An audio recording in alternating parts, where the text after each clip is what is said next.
Olá, irmãos e irmãs, saúde e paz, Deus abençoe, tudo bem? Hoje nós temos uma reflexão do Evangelho de Nosso Senhor Jesus Cristo, segundo São Lucas, no capítulo 21, versículos de 5 a 11, onde nós vemos o seguinte texto: O Senhor esteja convosco, Ele está no meio de nós. Proclamação do Evangelho de Nosso Senhor Jesus Cristo, segundo São Lucas. Glória a vós, Senhor. Naquele tempo, algumas pessoas comentavam a respeito do templo, que era enfeitado de pedras belas e com ofertas votivas. Jesus disse: Vós admirais estas coisas? Dias virão em que não ficará pedra sobre pedra, tudo será destruído. Mas eles perguntaram: Mestre, quando acontecerá isso? E qual vai ser o sinal de que estas coisas estão para acontecer?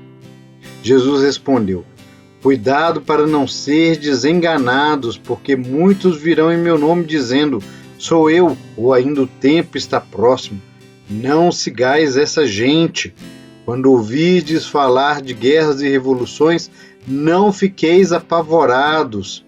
É preciso que estas coisas aconteçam primeiro, mas não será o fim.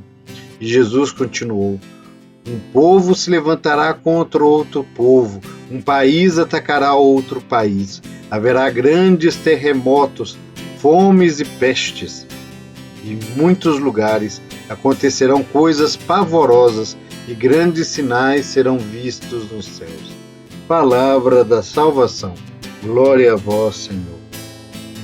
Irmão, minha irmã, esse texto nos convida a ter uma opção clara por uma fé central em imitar Jesus Cristo e seu Evangelho, guiados por Deus com a força do Espírito Santo e no exemplo e na intercessão dos santos, como os de hoje, Santo André Dong-Lac e seus companheiros.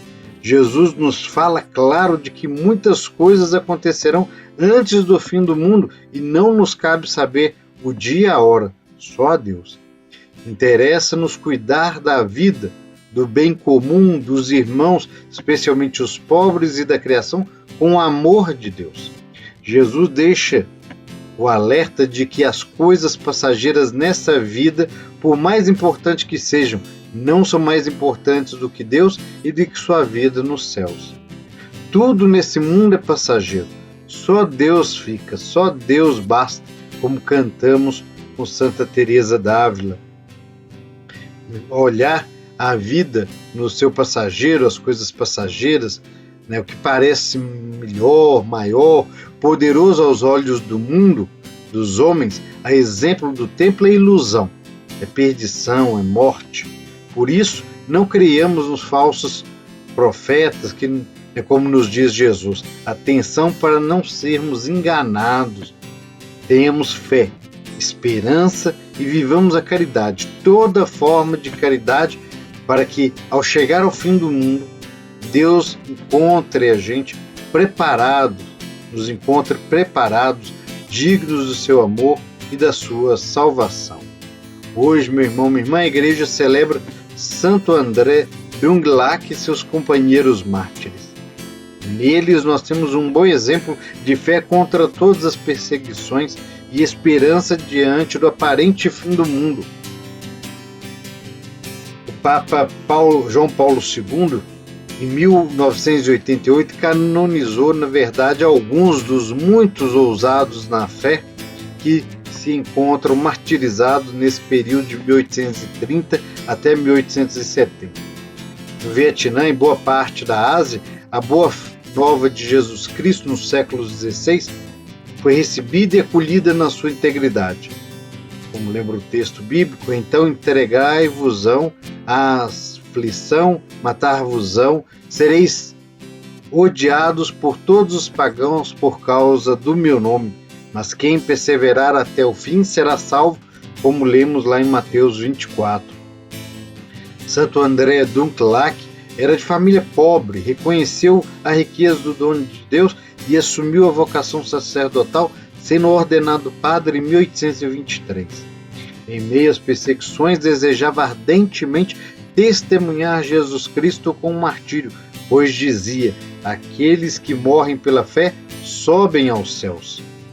Na Ásia, iniciou-se uma grande perseguição dos cristãos e de 1625 a 1886, os governantes fizeram de tudo para despertar o ódio e a vingança contra a religião cristã e aqueles que anunciavam o evangelho ou se tornavam cristãos.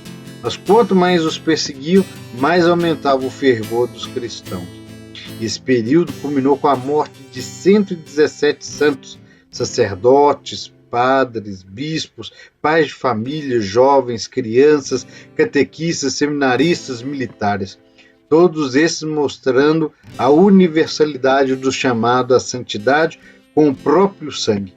Que o testemunho desses irmãos e irmãs nos inspire a vencer todas as trevas, todas as perseguições. Que o testemunho de fé desses irmãos e irmãs nos ajude a ficar firmes em Deus. Santo André Dunglac, companheiros mártires, rogai por nós.